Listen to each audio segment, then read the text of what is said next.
Oke, kembali lagi dengan saya Priyotomo. Kali ini kita akan bahas tentang sebuah distribusi Linux yang bernama Manjaro Deepin. Seperti yang tergambar dari namanya, distribusi Linux ini merupakan perpaduan antara OS Linux Manjaro dengan desktop Deepin. Seperti apa hasilnya? Langsung saja kita lihat. Begitu teman-teman menjalankan file instalasinya, akan ada dua pilihan, apakah ingin melakukan booting dengan menggunakan driver open source atau proprietary. Bagi teman-teman yang menggunakan video card NVIDIA, saya sarankan memilih yang proprietary. Sedangkan yang menggunakan buatan AMD atau Intel, bisa bebas memilih mau yang open source boleh, ataupun yang proprietary juga tidak masalah. Oke, kita akan mulai melakukan proses instalasi. Nah, seperti distribusi Linux lain yang berbasiskan Arch Linux, Manjaro juga menggunakan installer yang bernama Calamaris. Proses instalasinya bisa dikatakan sangat-sangat mudah. Kita mulai dengan memilih bahasa yang ingin digunakan. Bisa dilihat di sini, installer secara otomatis akan memilihkan bahasa sesuai lokasi kita. Oke, kita gunakan saja bahasa Indonesia. Selanjutnya time zone, sama juga seperti sebelumnya, time zone juga akan secara otomatis diset sesuai lokasi kita. Kemudian keyboard juga akan disesuaikan dengan bahasa yang kita pilih pada bagian sebelumnya. Mudah sekali bukan? Semuanya sudah otomatis. Oke, sekarang kita masuk ke bagian partisi. Karena kebetulan harddisknya masih kosong, saya akan pilih pilihan hapus disk saja. Hanya untuk swipe file, saya akan set ke pilihan swipe ke file. Kemudian untuk file system, saya juga akan gunakan pilihan default. Bagi teman-teman yang sudah berpengalaman melakukan instalasi Linux, bisa memilih pematian secara manual, agar bisa lebih sesuai dengan kebutuhan teman-teman. Oke, sekarang kita lanjut. Di bagian selanjutnya, kita akan buat account. Seperti biasa, kita masukkan username, lalu masukkan password. Sedangkan password untuk administrator akan saya samakan saja biar tidak lupa. Nah, di bagian selanjutnya mungkin agak berbeda dengan yang ada di installer Linux lainnya. Di bagian ini kita bisa memilih aplikasi Office yang ingin kita install. Kita lihat sini ada dua pilihan. Yang pertama LibreOffice. Nah, LibreOffice ini adalah aplikasi Office standar yang umum digunakan di kebanyakan distribusi Linux. Kemudian yang kedua paket Office yang bernama FreeOffice. Kalau kita lihat dari sisi tampilan, FreeOffice ini bisa dikatakan sangat mirip dengan Microsoft Office ya. Oke, kita akan coba saja menginstal FreeOffice. Kita akan lihat seperti apa tampilannya. Di bagian selanjutnya, kita tinggal periksa kembali apakah semua setting sudah benar. Jika sudah tidak ada masalah, kita bisa memulai proses instalasi. Kita konfirmasi sekali lagi. Nah, sekarang kita tinggal tunggu proses instalasinya selesai. Oke, sepertinya sudah selesai. Kita reboot komputernya. Sekarang kita coba login. Tampilan desktopnya sekilas cukup menarik dan modern. Hanya kalau buat saya, wallpaper defaultnya mungkin akan lebih baik kalau dipilihkan yang lebih ceria. Tapi itu masalah selera ya, jadi setiap orang mungkin akan punya pendapat yang berbeda-beda. Oke, sekarang kita akan lihat bagian launchernya. Teman-teman bisa lihat di sini, aplikasi yang terinstall secara default bisa kita katakan cukup lengkap. Mungkin hampir semua aplikasi yang teman-teman butuhkan sudah terinstall secara default. Nah, untuk memudahkan pencarian, kita juga bisa mengelompokkan aplikasi berdasarkan kategorinya. Kita lihat di sini, pertama ada internet, lalu musik, video, grafik, kemudian perkantoran.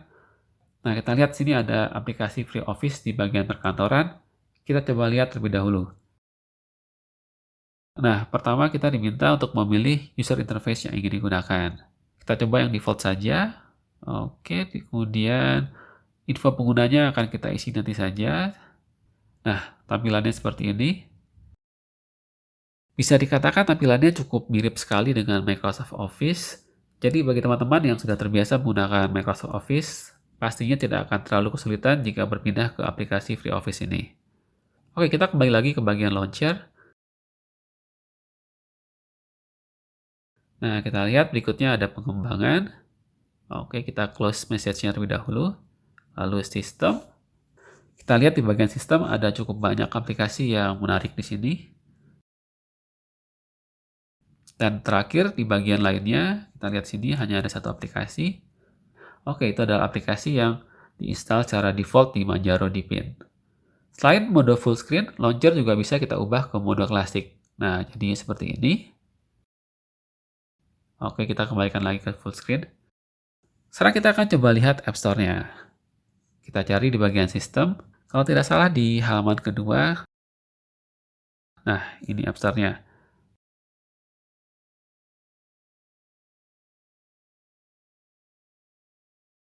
Tampilan App Store-nya kalau menurut saya cukup menarik dan sangat mudah digunakan. Tapi kalau kita lihat dari sisi fitur, tidak ada hal yang istimewa di sini. Kurang lebih sama saja dengan yang ada di distribusi Linux lainnya. Dan di bagian paling bawah, kita bisa dengan mudah melakukan update sistem. Oke, kebetulan belum ada update yang tersedia. Nah, sekarang kita akan coba fitur search-nya. Kita akan coba cari salah satu aplikasi. Misalnya aplikasi Blender. Kita ketik saja keywordnya Blender.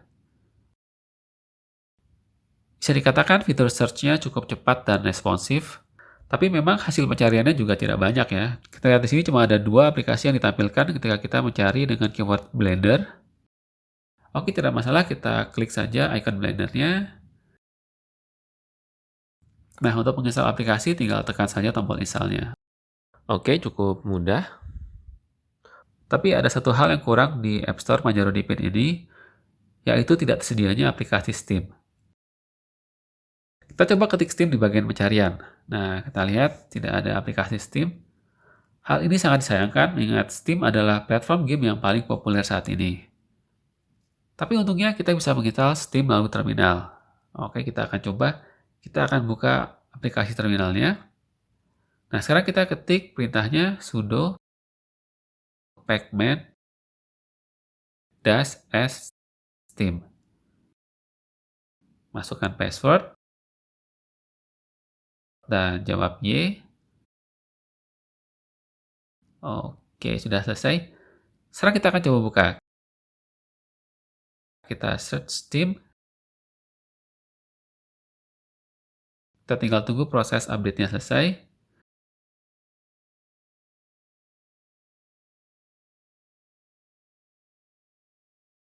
Sekarang kita coba login. Kita masukkan username dan password.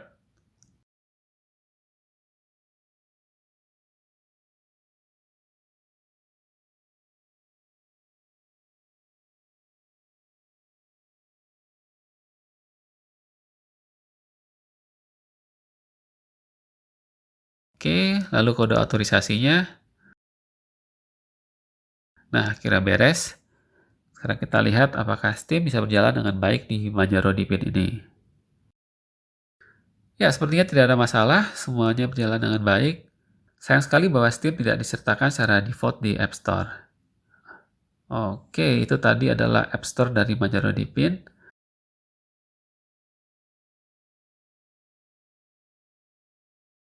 Kita kembali lagi ke bagian taskbar. Oke, tadi kita sudah lihat launchernya. Di sebelahnya ada desktop view. Kita tinggal tekan untuk meminimize semua aplikasi. Kemudian kita tekan kembali untuk mengembalikan semua aplikasi ke posisi awal. Dan di sebelahnya lagi ada multitasking view atau virtual desktop. Nah, ini juga cukup standar. Kalau teman-teman ingin membuat desktop baru, tinggal drag saja sebuah aplikasi ke tombol tambah ini. Seperti ini, oke. Nah, sekarang teman-teman bisa lihat bahwa aplikasi terminal sudah ada di desktop 2. Hanya satu masalah di sini bahwa jika kita hapus desktop 2, aplikasi yang ada di dalamnya tidak secara otomatis dipindahkan ke desktop sebelumnya.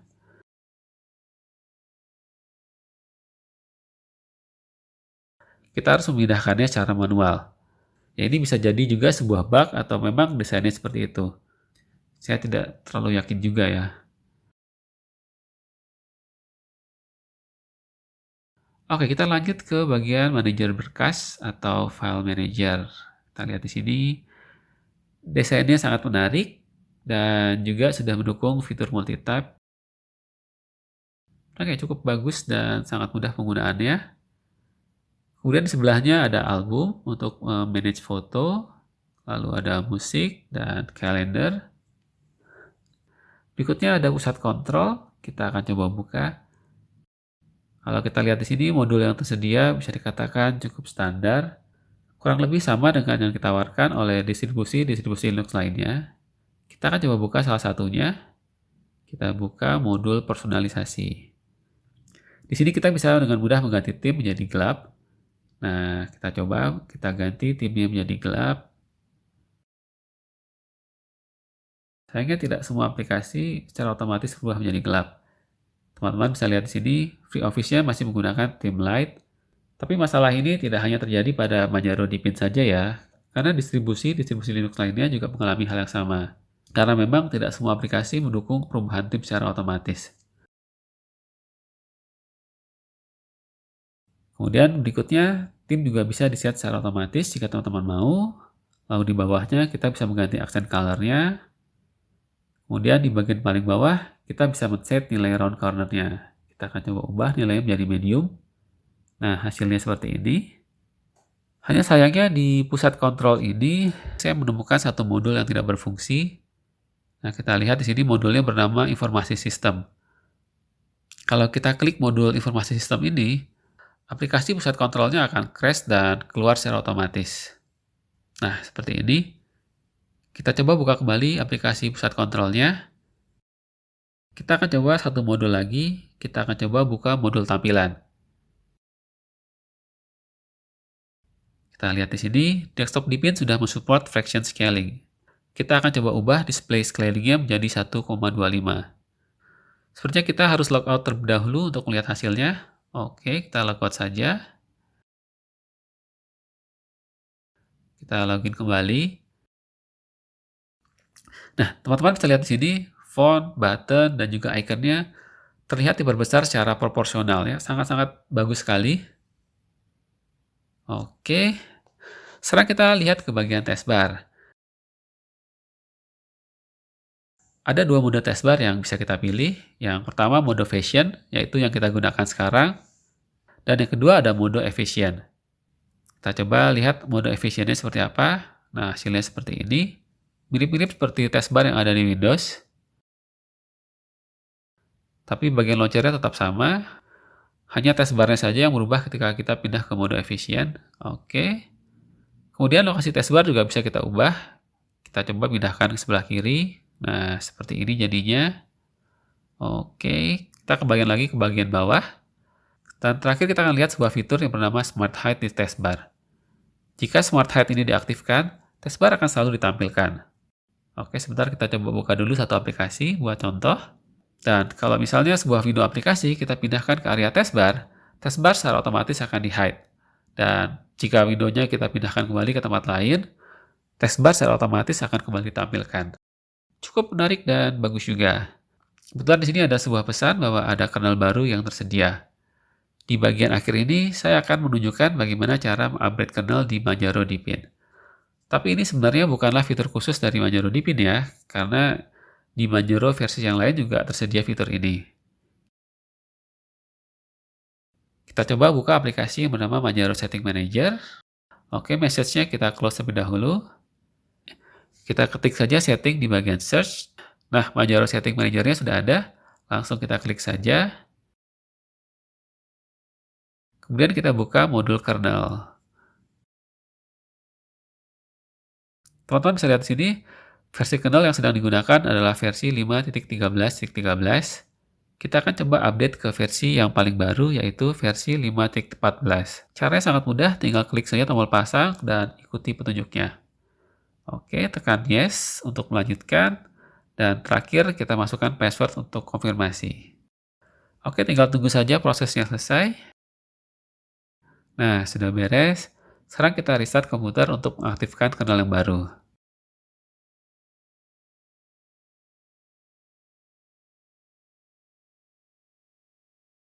Oke, kita kembali login. Sekarang kita akan mengecek versi kernel yang digunakan. Kita search saja biar cepat.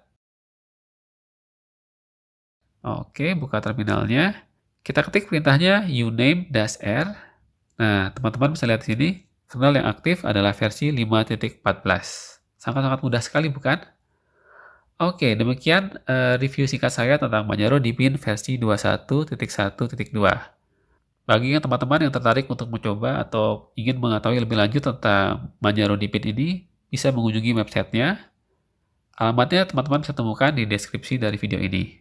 Oke, untuk mendownload, teman-teman tinggal tekan saja tombol Get Dipin. Ukuran filenya sekitar 3,49 GB. Oke, terima kasih sudah menonton. Semoga bermanfaat dan sampai jumpa di video-video berikutnya.